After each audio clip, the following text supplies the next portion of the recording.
Assalamualaikum warahmatullahi wabarakatuh. Kita mulai lagi untuk podcast kedua, dimana hari ini kita kedatangan tamu yaitu Pak Samsul Bahri. Lengkapnya itu adalah Dr. Haji Samsul Bahri MAG. MPDI, sorry. Nggak usah itu. Kenapa kita datangkan beliau ini? Karena beliau ini berangkat dari bawah, dari sisi birokrasi sampai ke atas. Nanti kita kulik-kulik sampai dari mana ke mana beliau ini. Kenal saya juga sudah lama, jadi bukan orang baru. Ya, gitu Pak Samsul ya. Iya, masuk lo, masuk.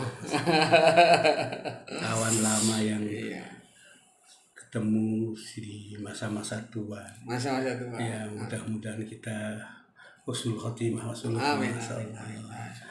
Ada bedanya kita, sampean sudah gundul, saya belum. Saya rambut tidak ada yang putih, Iya, karena tidak ada rambutnya. ada rambutnya. Oke. Kelahiran Bali. Iya, betul. Orang tua lahir di Bali. Semua kelahiran Bali, bapak ibu. Bapak ibu kelahiran Bali. Kalau tidak salah di sana dipanggil Wayan ya. Kebetulan tradisi di kampung saya kalau anak pertama dipanggil Wayan. Oh. Tapi sekarang sudah mulai luntur itu di kampung muslim kita itu. Kalau dulu zaman kita masih remaja, masih kecil, ya kalau ketemu sama anak pertama dipanggil Wayan, anak kedua dipanggil Nengah, anak ketiga dipanggil Nyaman, anak keempat dipanggil Ketut, itu biasa. Karena memang ya terjadi semacam asimilasi barangkali begitu dalam suasana lingkungan yang keadaan sudah berubah. Oke. Sekarang beliau ini ada di jabatan Kepala Biro Administrasi Akademik Kemahasiswaan dan Kerjasama AAKK UIN Sunan Ampel Surabaya. Tapi ceritanya panjang. Ceritanya panjang. Ya. Yang pertama kita kenal itu ketika jenengan masih di Python. Di Python masih mondok sambil kuliah. Mondok sambil kuliah di Python. Iya.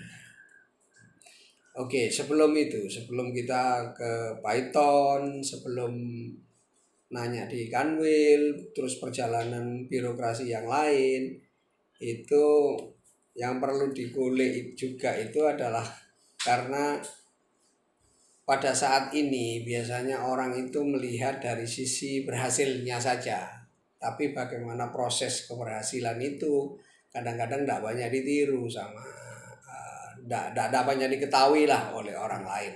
Kalau jalan itu memang mesti berbeda-beda gitu. Saya dengar juga di SMA waktu itu sempat ngernet ya. Oh iya, itu sampingan pekerjaan untuk membiayai tambahan hidup. Karena kebetulan memang bapak ibu saya itu punya anak cukup banyak, 9. Saya anak pertama. 9. Anak semua ya? Anak semua. Jadi sekarang yang masih hidup tinggal 6. Jadi yang 3 meninggal sudah. Tapi sudah akhir-akhir ini. Ya beberapa tahun yang silam. Oh, iya. Jadi anak pertama satu-satunya.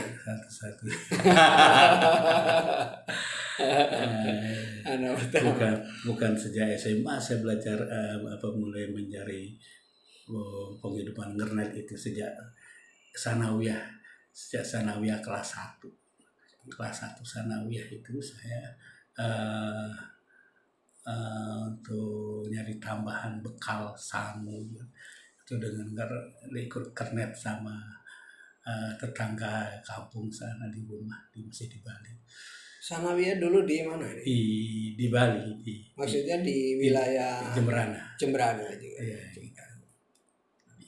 SMA ke SMA masih Jemberana. Jemberana. SMA apa man? Saya di PGA dulu. Oh PGA. PGA. PGA 3 tahun ya, PGA bukan 3 PGA tahun. 6 tahun. Bukan PGA PGA 3 tahun. Iya. Jadi kalau PGA itu adalah pendidikan guru agama. Setelah lulus dari sana, Baru mondok nanti di alokasi kalau yang dulu ya, jadi dari PGA itu menjadi guru agama di SD. Ternyata setelah dari PGA pondoklah ke Paiton. Pondok pesantren Nurul Jadid Paiton. Waktu itu kiainya siapa? Waktu itu pengasuhnya adalah Kiai Haji Muhammad Hasim Zain. Iya. Kiai Haji Muhammad Hasim Zain. Setahun tahun 80 sekian. 82 83. 82 83. Iya. 82 83. Dari 82 83 itu kemudian kuliah juga di sana. Kuliah saya ngambil Fakultas Ilmu Dakwah. Fakultas Ilmu Dakwah. Iya. Ya waktu itu namanya masih tidak seperti saat ini ya. Jadi klasifikasi ABC itu juga masih belum. Masih kita ada tingkat bakalariat. Iya. Tahun-tahun itu masih masih bisa BA juga ya. Saya masih punya sarjana ijazah BA, sarjana muda. Bakaloriat. Zaman-zaman daerah kita mau jadi sarjana muda saja 4 tahun. Ya karena BA itu 4 tahun. Seharusnya 3 tahun, tapi karena sulitnya juga menyelesaikan sarjana muda. Karena kan dulu sistem tingkat. Iya. Terus terakhir buat apa namanya risalah. Risalah itu. Apalagi dulu kalau mau cari pembimbing yang dosen pembimbing yang jauh-jauh zaman itu transportasi tidak kayak sekarang. Iya. Kita akan dosen-dosen kita juga banyak dari luar pesantren, misalnya dari IKIP Malang, dari IAIN Malang, dari IAIN Surabaya waktu dosen-dosen kita kan Nah kalau pembimbingan juga menemui kadang-kadang zaman itu. Perlu lama. Dan asumsi pada saat itu orang mondok itu mesti orang nggak punya. Tapi itu ya. Jadi tidak ada orang yang seperti saat ini, misalnya kaya raya kemudian hanya di sekolah kan enggak. Jadi memang sebagian misalnya artinya di dalam situ kan masak sendiri, cuci sendiri, kemudian pokoknya kemandirian lah. Ya betul, memang ketika saya pertama kali nyantri itu beradaptasinya juga luar biasa. Mulai dari masak sendiri, cuci sendiri, apa yang dimaksud penyesuaian? Kan di rumah juga melakukan sendiri. Kita dulu kan ya karena sekolah sambil kerja itu dulu kan biasa sering makan di warung. Oh ya. Jadi kalau internet kan selalu ada penghasilan, dan biasanya kan kalau zaman masa internet itu kan masih dapat uang, dan itu biasanya kita langsung makan di warung. Nah kemudian begitu mondok itu kan yang membuat kita terkejut kan ketika satu kamar isinya 20 orang. Padahal kamar nggak terlalu besar. Zaman itu belum seperti sekarang pesantren, masih pakai ubin biasa itu dan sebagainya, dengan air minum yang dalam satu sumur kita timba langsung kita minum, ya itu kita tuangkan di kendil atau minum gantian dalam satu kendil itu. Tapi ya heran juga tidak ada yang sakit perut. Tapi itu justru menambah keakraban dan kekeluargaan kita dengan teman-teman satu kamar itu. Itu yang kemudian tanpa disadari sampai 6 bulan pikiran-pikiran yang semula menjadikan saya tidak tidak bisa beradaptasi karena apa? Ada rasa senasib dengan teman-teman yang lain itu. Iya. Itu yang pertama kali saya keluar dari daerah Bali menuju pesantren dan ketemu sama orang-orang, tidak hanya orang Jawa Timur, banyak juga orang-orang di luar Jawa Timur. Jadi itu yang buat semangat baru. Masih dari mana aja dulu? Kalimantan? Dari Kalimantan, ada dari Singapura, gitu, dari Malaysia, gitu, dari Jakarta juga banyak gitu. Akhirnya itu yang buat semangat kita. Dan memang ternyata di pesantren itu yang dibangun kan ternyata kebersamaan. Iya. Satu sifat yang harus dibangun situ, tidak boleh menampakkan kelebihan harta orang tua, Keakuannya. keakuan tidak boleh. Sebab rata-rata saya lihat ketika setiap bulan orang tua datang itu, orang tuanya itu membawakan makanan begitu banyak. Yang ada kalau orang-orang daerah Tapal Kuda itu bawa makanan dengan misalnya daun pisang yang dibungkus nasi, nasi dibungkus daun pisang itu disebut tapal, itu dia mesti bikin untuk orang satu kamar. Oh iya. Gitu. Dan saya salut orang tua mereka itu kan rata-rata masih habis itu kalau dia punya rezeki banyak mesti membekali yang lain juga, tidak hanya anaknya toh. Jadi yang lain pun dibekali, walau mungkin ya bagi beliau kecil, tapi bagi kita yang terima tuh masya Allah seneng banget gitu. Dan saya lihat orang tua yang melakukan sikap semacam itu pada anak-anaknya rata-rata jadi semua itu. Nah bagi saya tradisi seperti itu kan tidak pernah ada di Bali, nggak ada. Nah disitulah saya mulai merasakan bahwa suasana kebersamaan itu di pesantren sangat dirasa. Lebih-lebih dicontohkan oleh para kiai itu yang masya Allah.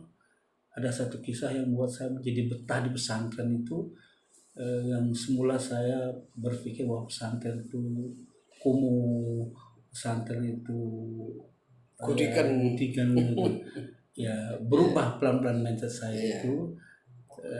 Kesederhanaannya membuat saya menjadi semakin mencintai. Ketika satu saat saya dipanggil kiai bertamu, orang antre bertamu ke dalamnya kiai gitu. Pagi hari itu saya karena dipanggil, nggak tahu, biasanya kalau santri dipanggil ada dua, ada karena hukuman, ada sanksi, atau ada daunnya kiai yang secara khusus. Itu saya sudah ketakutan, gemetar ketika itu, masya Allah. Begitu masuk tahu di dalam ruangan dalamnya kiai itu ada tamu-tamu penting, ada ketua DPR kabupaten, ada bupati Pak Sutarjo gitu. Nah saya dijajarkan sama, duduk situ tidak apa-apa, duduk tidak apa-apa. Ya Allah, saya santri yang masih ya gimana ya, saya masih junior.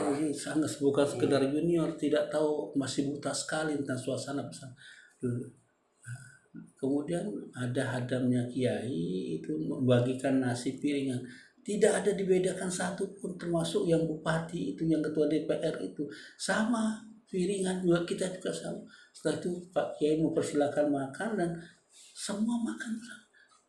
Jadi tidak ada pengecualian apakah dia tamu orang istimewa atau tidak, dengan tamu-tamu yang gembel makannya sama, masya Allah. Saya sepadan kok begini Pak Kiai ya gitu. Dan dibedakan itu kan tamu penting, kenapa kok dikasih makan sama? Pikiran saya waktu itu belum paham kalau memuliakan tamu udah boleh membeda-bedakan. Pikiran saya biasanya di kampung kita kalau orang istimewa kan makannya dikhususkan. Itu saya sempat negatif thinking gitu. Terus lama-lama saya berpikir, kenapa kok begini Pak Kiai? Padahal dia kan tamu istimewa kok tidak dihormati, malah begitu pikiran saya itu. Ya artinya makan piringan sama juga itu. Ya sempat juga kok tidak menghormati pejabat begitu. Nah setelah mengaji kemudian itulah saya sadar, iya ya, dalam memuliakan tamu kita harus sama. Tidak boleh. Nah, yang coba saya potong, maaf ya. Sebenarnya apa ketika dipanggil itu ternyata dikasih apa? Wejangan atau hukuman atau apa? Ternyata ya. Ternyata saya ketika dipanggil kiai itu saya dikasih pesan singkat, yang sabar Ananda. Ujian mencari ilmu itu cukup berat. Doakan ibu bapakmu, doakan ibu bapakmu. Insya Allah kalau Ananda sabar, Ananda bisa sukses. Itu saja. Tidak ada kalimat lain. Saya berpikir kenapa dia tahu saya sedang galau. Saya kan sedang galau ketika itu. Karena terus terang tidak pernah membayangkan saya mau menjadi santri itu nggak pernah. Ya dulu kesannya pesantren itu kan kumuh ya. Iya. Pesantren itu kan budikan begitu. Tapi Jorok. kenapa kemudian kok saya dan begitulah kemudian ya alhamdulillah saya ikuti. Terus di suatu saat saya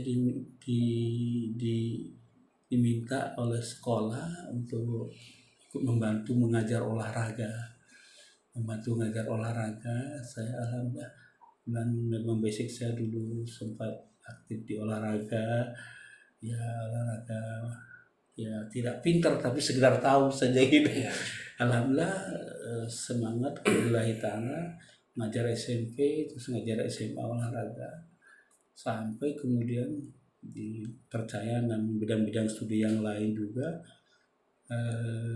sampai kemudian menjadi asik di pesantren itu, sampai lupa lah kepada mengajinya saking asik sibuknya kegiatan di pesantren, lupa mengajinya gitu. Makanya saya kadang-kadang ini santri apa itu.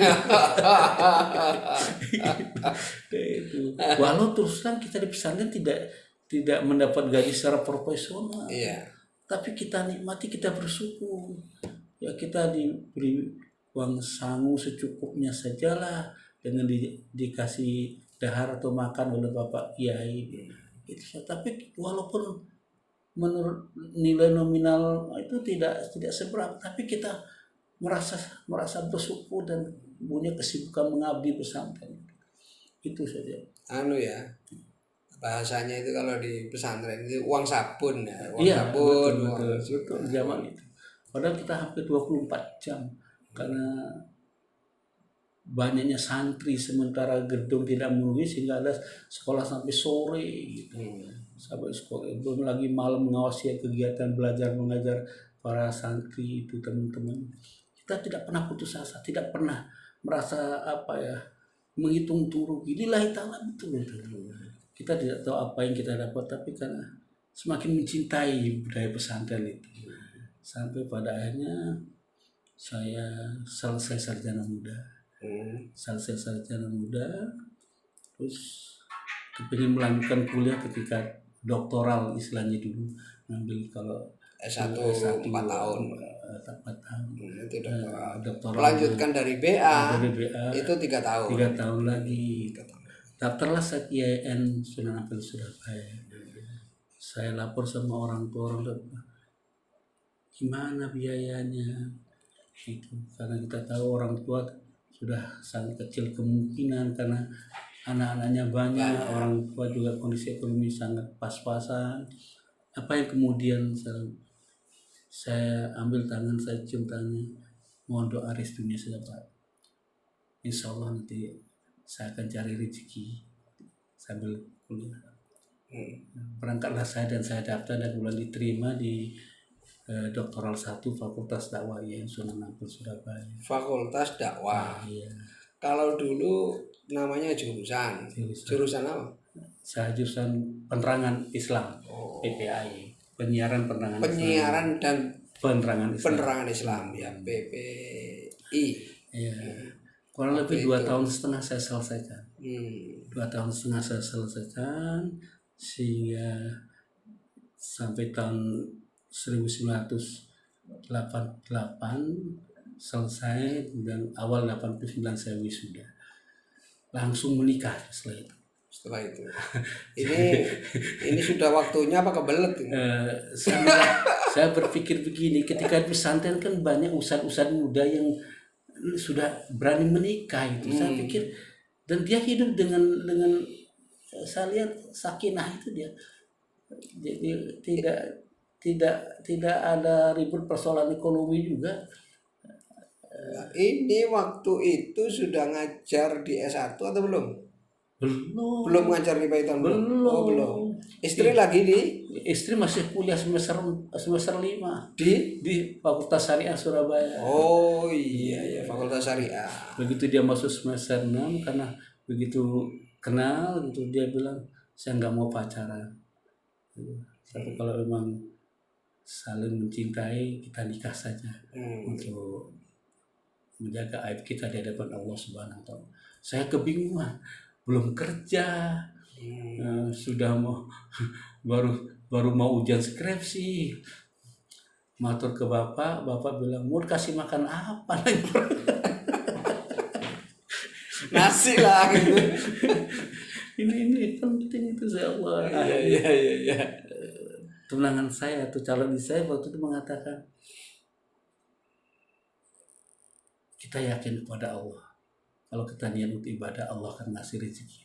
Dengan mengutip satu ayat, wa'antul ayama minkum wasolina min ibadikum wa imaikum iyakunu fuqara yughnihimullahu min fadli.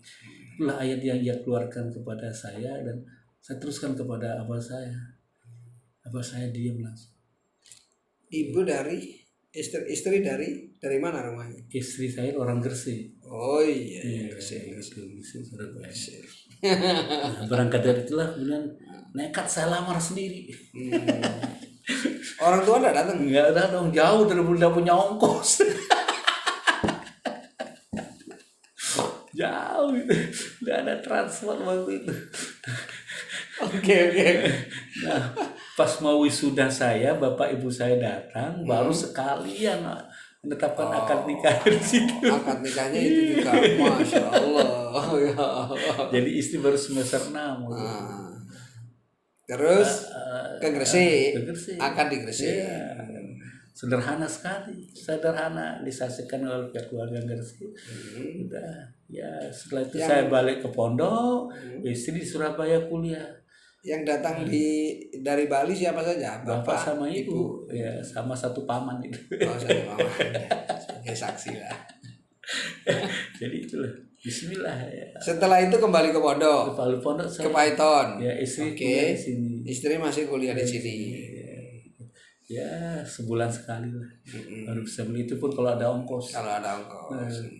Waktu itu masih belum ngurusi perguruan tinggi. Belum. Oh, belum. Masih saya ngabdi di nah, setelah itulah kemudian saya diminta oleh almarhum Allahyarham Ewahiza ini untuk membantu ngurusi Fakultas Syariah ketika itu. Oh, ya, sebagai kabag PU-nya Fakultas Syariah itu.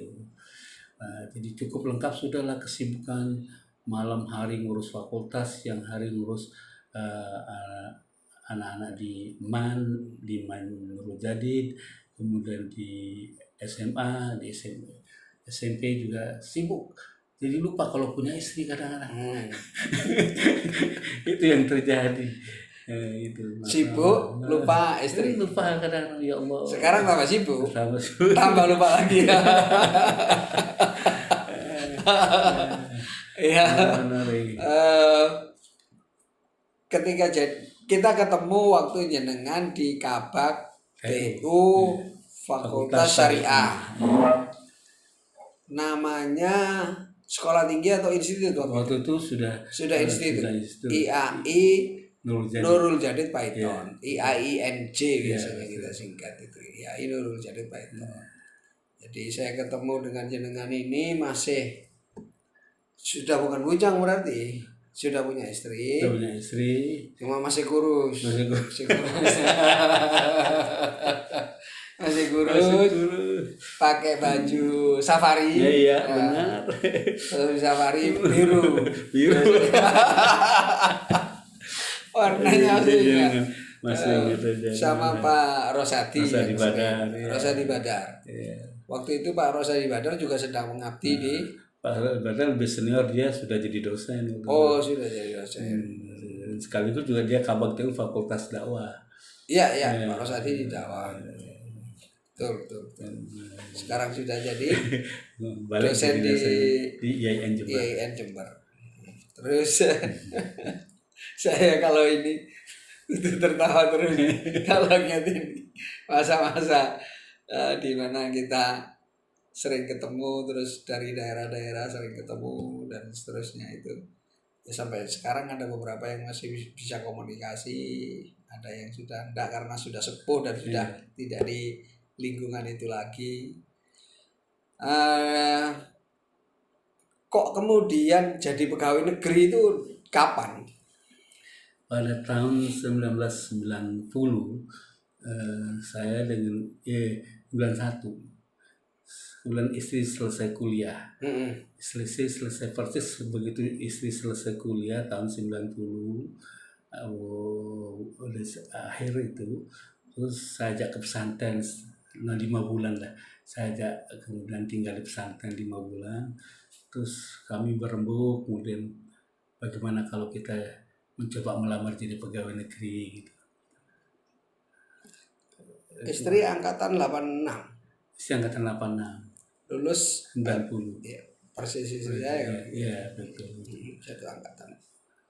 Sama-sama diterima atau mana dulu yang diterima dulu? Barengan diterima. Oh, barengan. Itu akhirnya saya matur ke Kiai Wahid, Pak ya saya mau daftar pegawai negeri, mohon izin Pak boleh Pak. Oh ya silakan. Mudah-mudahan terkabul niatnya, mudah-mudahan barokah gitu. Akhirnya saya tes di 2 tempat, di BKKBN sama di Kementerian Agama. Sama-sama di Surabaya atau di Bali? BKKBN-nya di Surabaya, Kanwil Agamanya di Bali. Nah, istri saya tes di Pengadilan Agama Surabaya. Alhamdulillah semua keterima. Semua keterima, saya di BKKBN lulus, kemudian di Kementerian Agama juga lulus. Berarti 3. Yang daftar 2, lulusnya 3. Itu. Akhirnya karena harus milih salah satu kemudian, akhirnya saya minta restu orang tua. Hanya oleh orang tua disuruh milih Kementerian Agama di Bali saja untuk berjihad di Bali. Iya, karena ini orang tua insya Allah membawa kebaikan. Saya matur ke Kiai untuk memilih. Silakan mudah-mudahan menjadi baik. Alhamdulillah saya tinggalkan BKKBN, saya ambil yang di Bali. Alhamdulillah istri juga lulus di peradilan, di Mahkamah Agung. Ya. Akhirnya ya sama-sama dalam tahun yang sama kita lulus bareng-bareng. Pendidikan di Jakarta. Istri pendidikan di Jakarta. Di UIN Syarif Hidayatullah tempatnya. Ya. Saya SK-nya turun di Kabupaten Jemberana, Bali. Jadi berjauhan lagi, masih mantan baru itu. Iya. Masih baru setahun setengah itu. Masih mantan baru juga, tapi ya resiko. Ya begitulah perjalanan jalani. Nah, begitu penempatan SK Capeknya turun, istri turun di Gianyar, sebuah kabupaten yang ya cukup jauh juga di timurnya kota Denpasar. Istri di PA Gianyar. Nah saya di Jemberana. Sampailah kurang lebih ya 5 tahun saling bertahan. Saya pindah ke provinsi, saya pindah menjadi staf di provinsi ke Bali di Kanwil. Terus istri kita perjuangkan untuk bisa pindah ke Denpasar. Alhamdulillah pada kurang lebih tahun 1996 istri pindah di Pengadilan Agama Denpasar. Jemberana ke Gianyar itu berapa jam? 4 jam. Oh, 4 jam. Naik sepeda motor. Ya alhamdulillah 4 jam ya. Dinikmati. Jauh ya.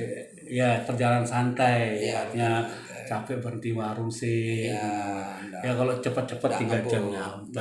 Touring lah. Dinikmati gitu. Walaupun sepeda cotel waktu itu, sepeda yang buntut itu, tapi ketika dengan istri tidak ada halangan. Semua pemandangan menjadi damai dan indah. Ya pelukan istri bagikan kehangatan waktu yang sulit dilupakan itu.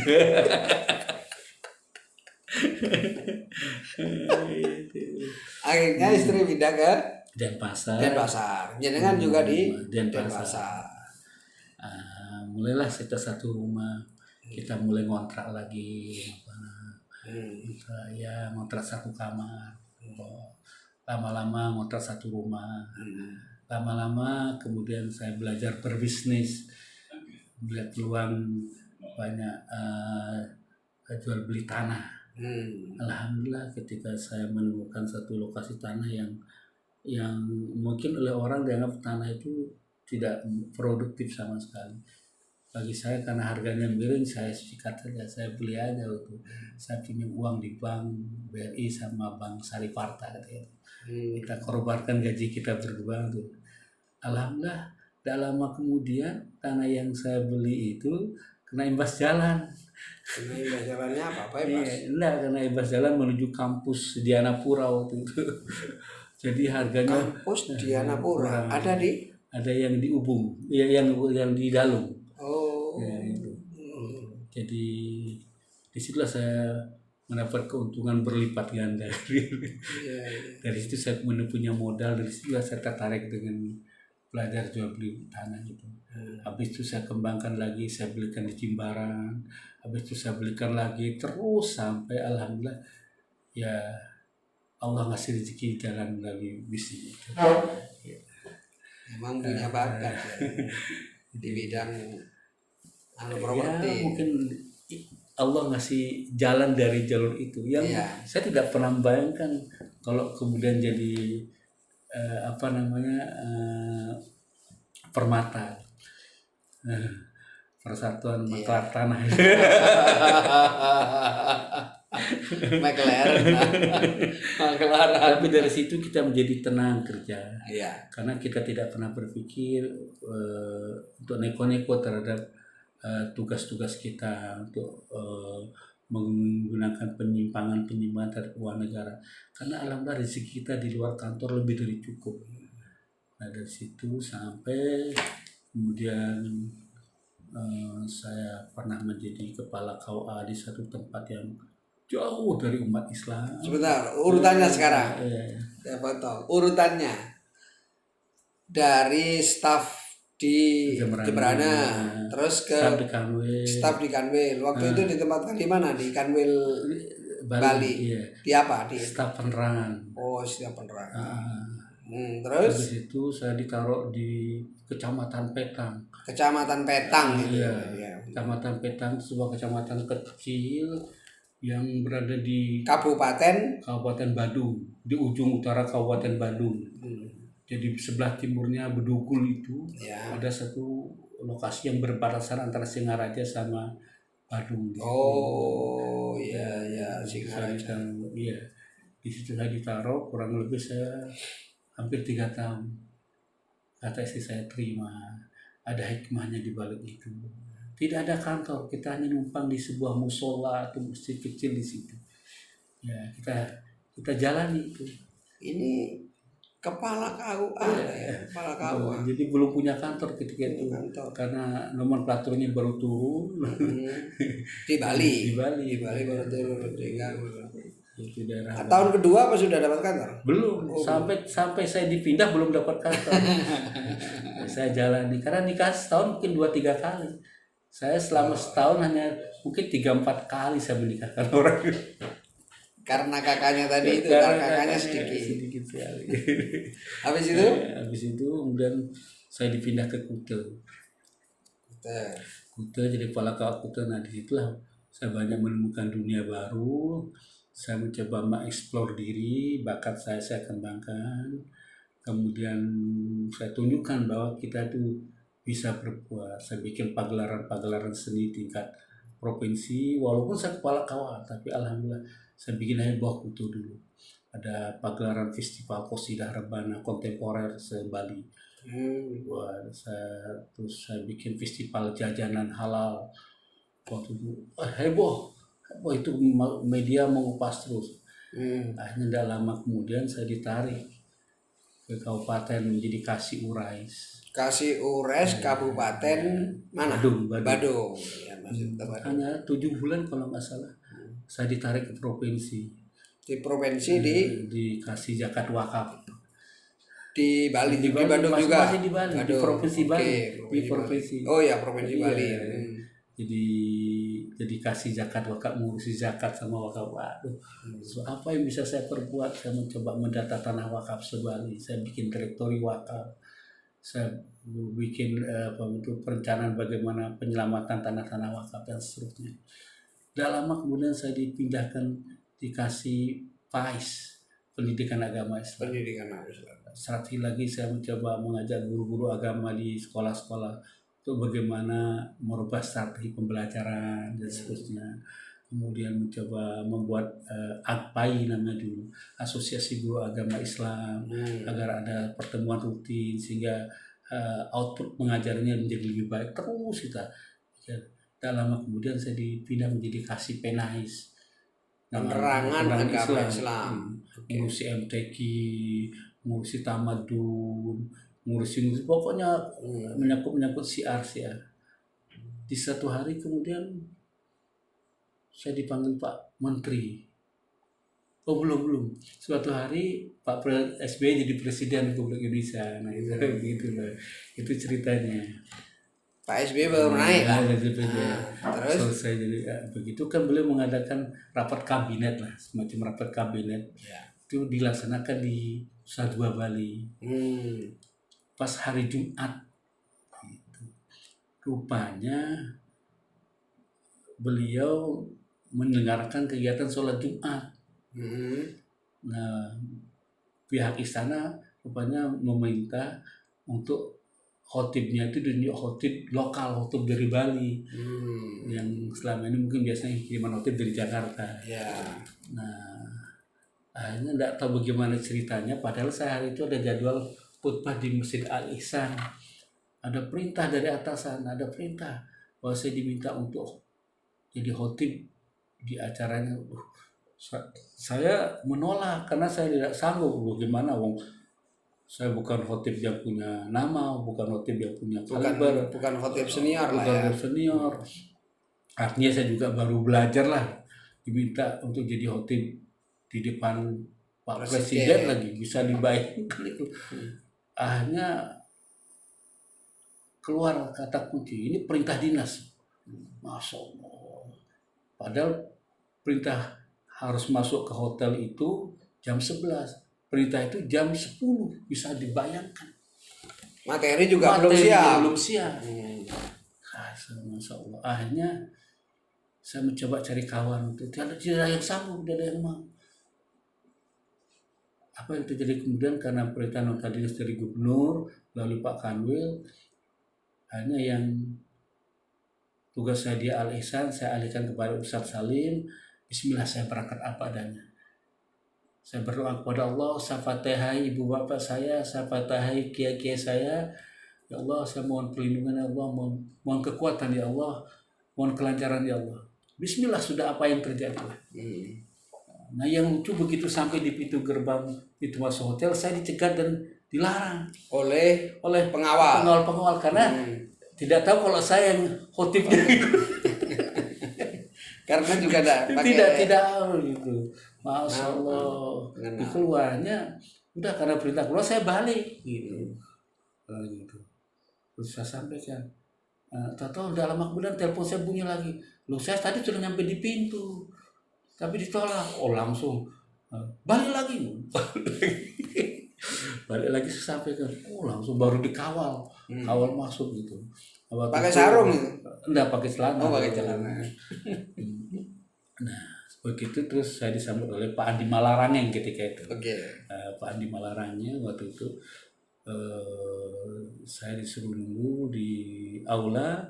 Dalam kemudian dikasih kode oleh Pak Andi Malarangeng disuruh duduk di depan. Jejer sama Bapak Presiden, sama Pak Wakil Presiden, sama Pak Kapolri Pak Sutanto waktu itu, terus Pak Menteri yang lain. Saya rasanya seperti tidak duduk di atas kursi di atas karpet, sudah duduk di atas air yang ya Allah, sudah saya nggak ngebayangin apa yang akan terjadi nanti setelah giliran saya naik berkhutbah itu. Kaki sudah rasanya tidak kayak nginjek tanah, maksud saya bisa bayangkan. Tapi saya nunduk, saya berselawat kepada Nabi, saya berfatihah kepada ibu bapak saya. Begitu ada kode dari nama Rasul naik, Bismillah saya naik. Alhamdulillah kurang lebih 15 menit saya berkhutbah, tanpa terasa materi mengalir begitu saja. Dan selesai khutbah, Pak SBY berdiri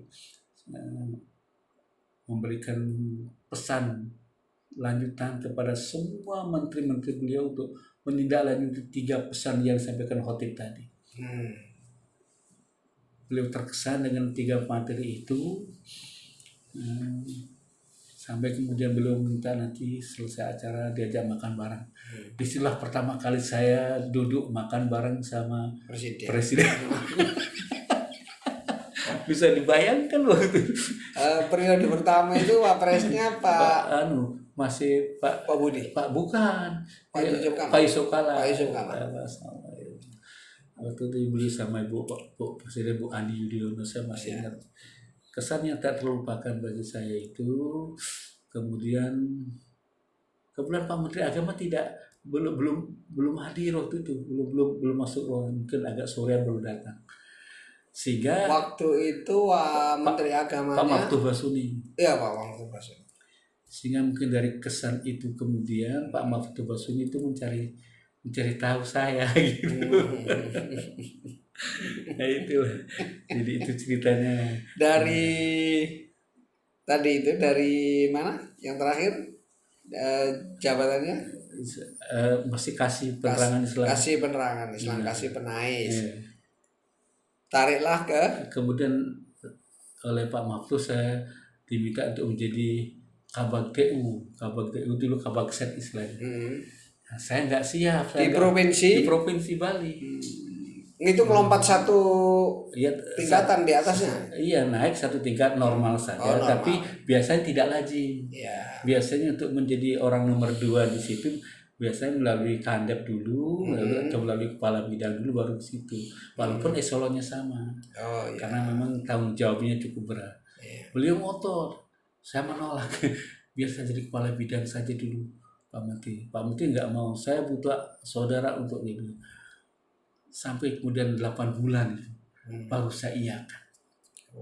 8 bulan. Nah, selama 8 bulan ini apa? Yang tetap masih ada orang. Masih ada orang. Tapi kemudian saya setelah 8 bulan, ketika ada satu peristiwa yang mengharuskan saya harus sanggup dan bismillah.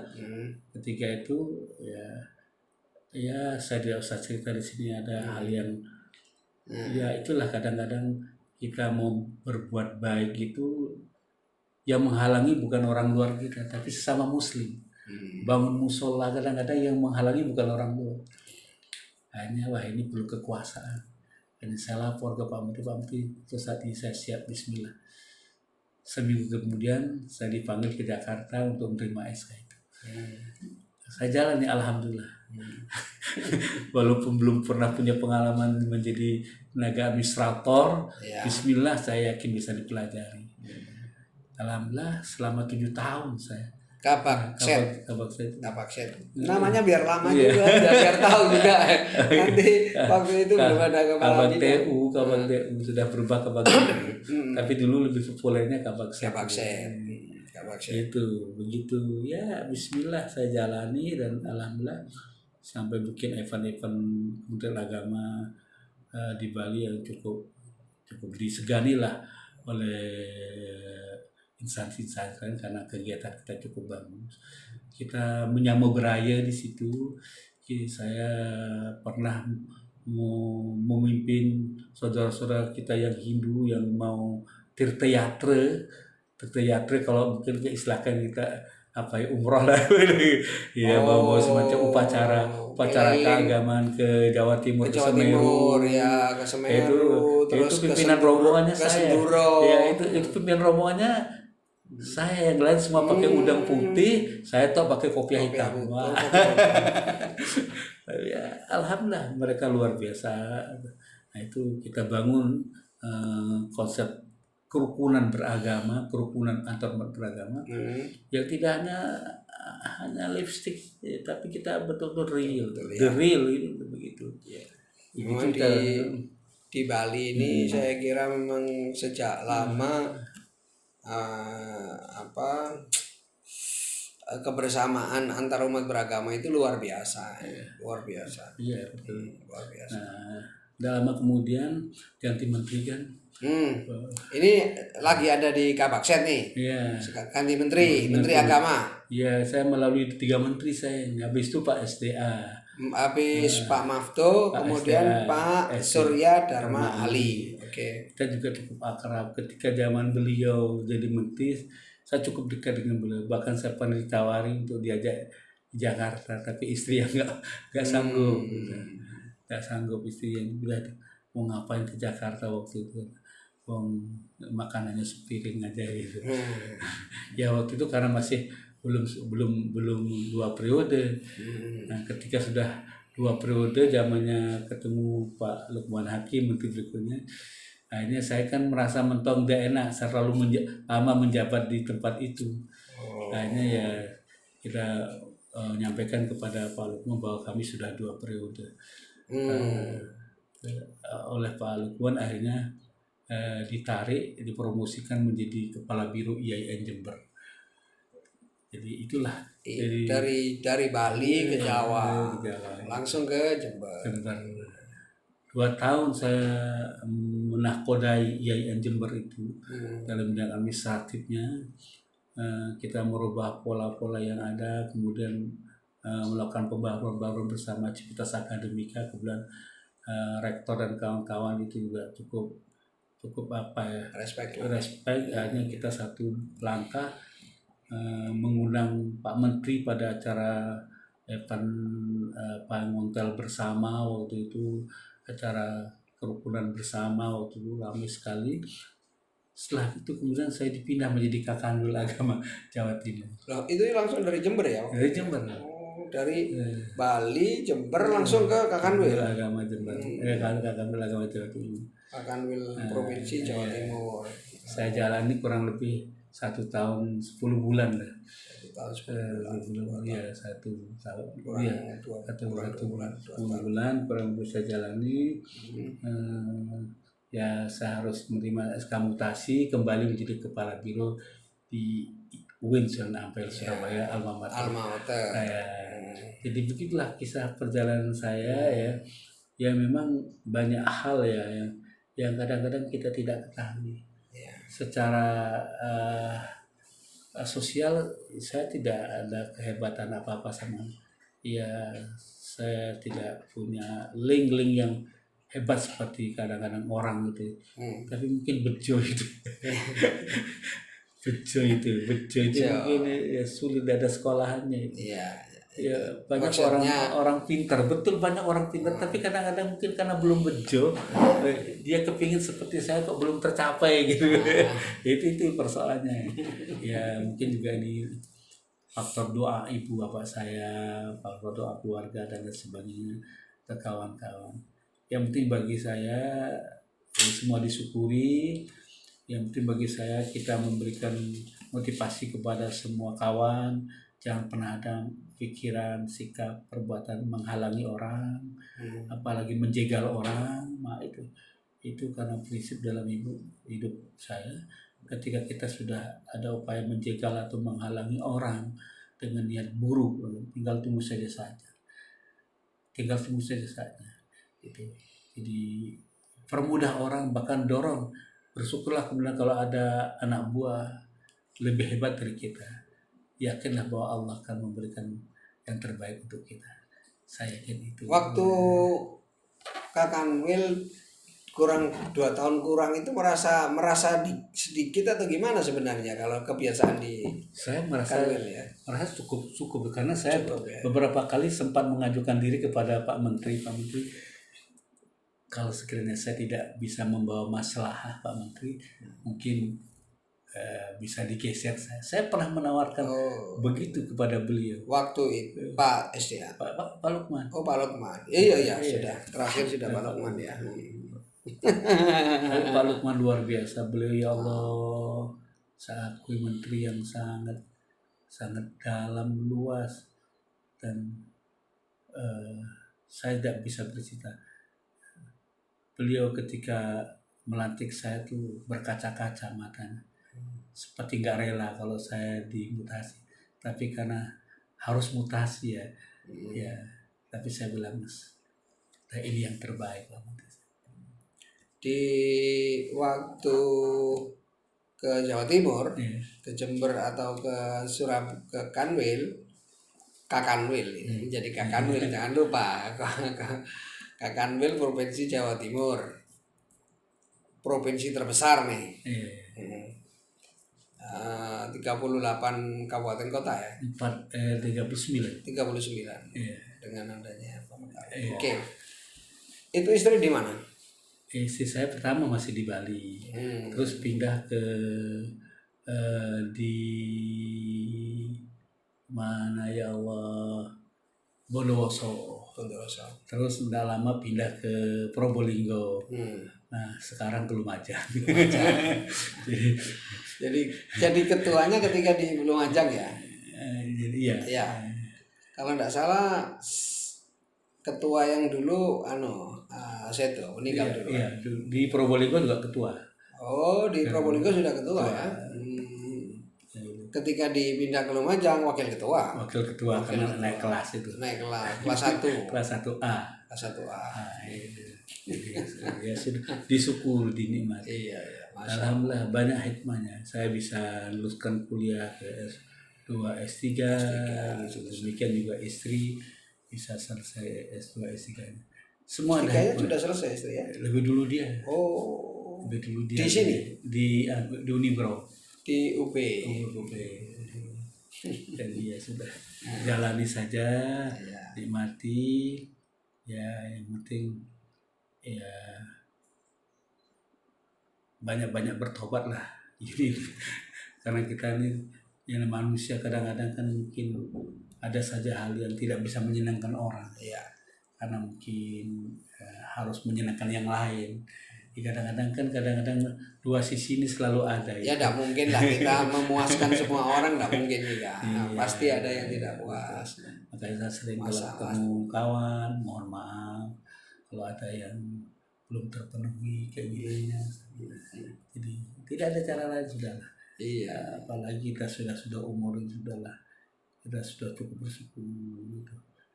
Kita tidak tahu lagi ini karena masa pensiun saya masih kurang lebih 3 tahun lagi. Mudah-mudahan tempat yang tidak membuat susah masa tua.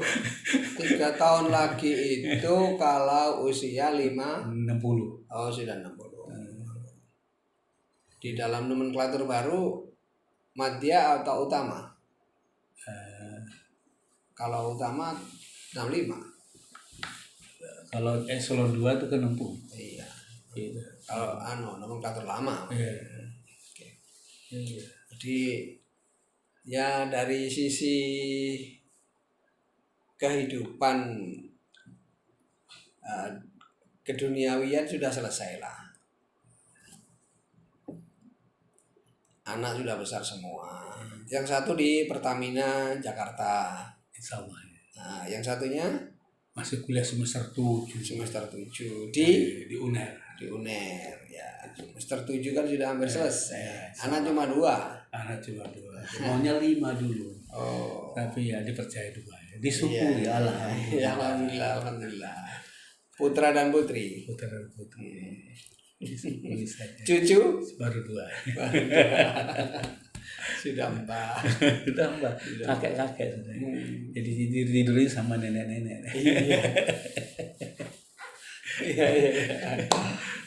Oke, jadi kadang-kadang kita ini melihat seseorang itu dari sisi keberhasilan saja. Sekarang di mana? Oh enak. Tapi sebenarnya di balik itu kan banyak sekali yang dijalani. Dan perjalanan itu belum tentu semulus seperti orang bayangkan. Bagaimana sulitnya. Ibu masih ada di Bali? Masih. Bapak? Almarhum. Bapak almarhum. Saudara-saudara yang lain 6. Di Bali semua. Karena yang lain sudah ada yang mendahului. Masya Allah. Tapi rencana ke depan kelihatannya hidup di Jember. ini yang masih ya, masih diperdebatkan. doa kita Rabbi anzilni munzala mubarakan wa anta khairu munzilin. Masya Allah. Ya Allah, kita kepingin bisa ya, karena memang inilah yang sedang saya pikir, di mana saya setelah pensiun ini di mana gitu. Karena istri insya Allah kalau dikasih umur panjang masih lama pensiun. Masih lama. 65 kan? 65. Kita sudah sarungan di rumah, istri belum pensiun.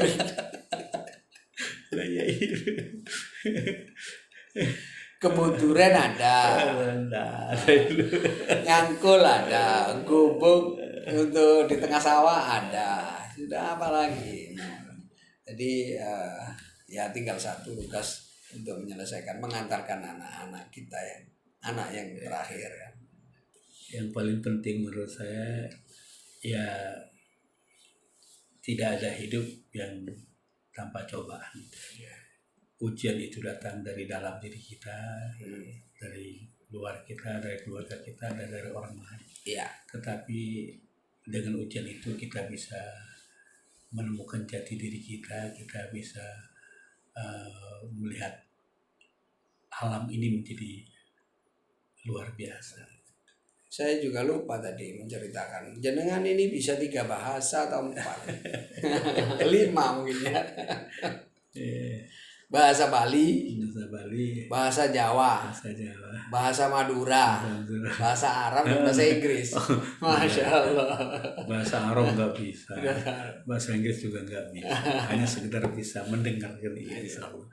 Madura bisa. Madura, pelak Madura. Apa boleh jawab?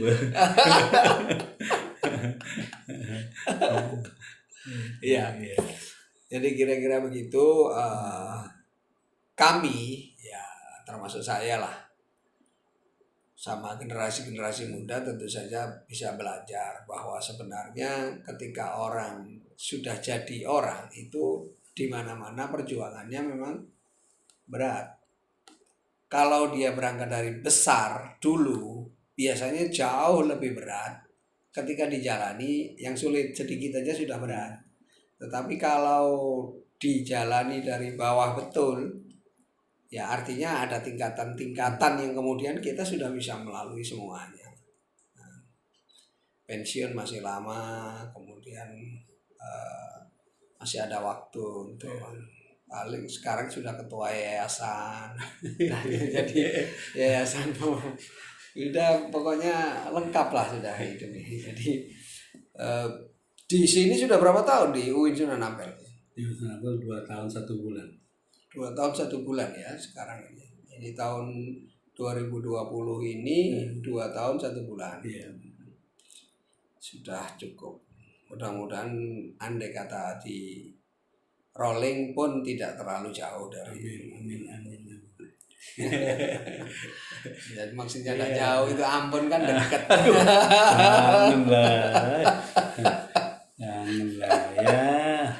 Yang membuat senang keluarga lah. Iya. Sudah tua Mas Ulum. Iya. Istri masih di Lumajang. Ketemunya juga jarang. Ya, masih satu minggu sekali lah. 2 minggu sekali. Tapi jangan kemana-mana, naik sepeda lah. Nanti jatuh. Nikmati aja. Kita kadang-kadang perlu menikmati. Iya. Perlu. Iya. Kalau kita lihat kadang-kadang saya di Bali melihat tamu-tamu asing, dia sudah tua suami istri berjalan kaki bahkan di desa-desa itu, lintas desa, bahkan dia sewa sepeda motor, dia keliling, dia nikmati alam dalam masa liburan atau masa holiday-nya itu luar biasa dia nikmati. Dia tidak pikirkan kantor banyak. Kalau kita kan tidak, libur juga sibuk. Nah ini bedanya kita. Jadi kita tidak ada hari yang tutup fresh waktu itu kadang-kadang. Iya. Bedanya di situ memang kebiasaan orang-orang barat. Jadi ya banyak pelajaran yang kita dapat, terutama lagi itu tentang ini kalau orang Jawa, orang Banyuwangi itu bilang sebentar. Eh, sapi itu ditaleni dadung. Dadung itu tampar yang Tampar yang agak besar, besar, ya. Nah, dadung. Ketika dadung itu lepas, ucul, pedot, sapi mesti blakrak. Blakrak itu ya liar. Di dalam diri manusia itu juga ada dadung. Kalau dadung ini sampai lepas, maka kita akan jadi orang liar. Nah itulah yang ya alhamdulillah seperti kita ini sampai tua tidak dapat cobaan-cobaan yang seperti itulah. Nah, paling tidak berlatar belakang santren misalnya jenengan, artinya sudah kajian-kajiannya sudah banyak. Saya walaupun sebentar juga alumni Sidosermo, Al-Hakiki Sidosermo, karena dulu tidak boleh mondok waktu itu saya sebenarnya kepingin mondok, oleh orang tua tidak boleh mondok, karena kakak saya sudah mondok dan seterusnya. Jadi ilmu saya ilmu lebih banyak ke agak psikopat, jadi mesti aneh. Oke. Terima kasih atas Mohon maaf juga atas penyampaian yang kurang berkenan. Assalamualaikum warahmatullahi wabarakatuh. Waalaikumsalam. Jadi kita banyak hal yang sudah kita pelajari dari Pak Samsul Bahri. Mudah-mudahan ini juga menjadi pelajaran bagi kita, bagi junior-junior, bagaimana mengembangkan UIN Sunan Ampel Surabaya, yang kemudian kita rasakan dulu itu banyak sekali keakraban yang muncul ya. Generasi muda sekarang kan agak beda, jadi mungkin agak akrabannya ini, sehingga ada beberapa hal yang tidak bisa dikomunikasikan dengan baik, atau memang karena jumlahnya sudah besar ya, kita sudah besar menjadi UIN dan seterusnya. Saya kira itu, terima kasih, sampai di sini dulu channelnya Pak Ulum. Assalamualaikum warahmatullahi wabarakatuh.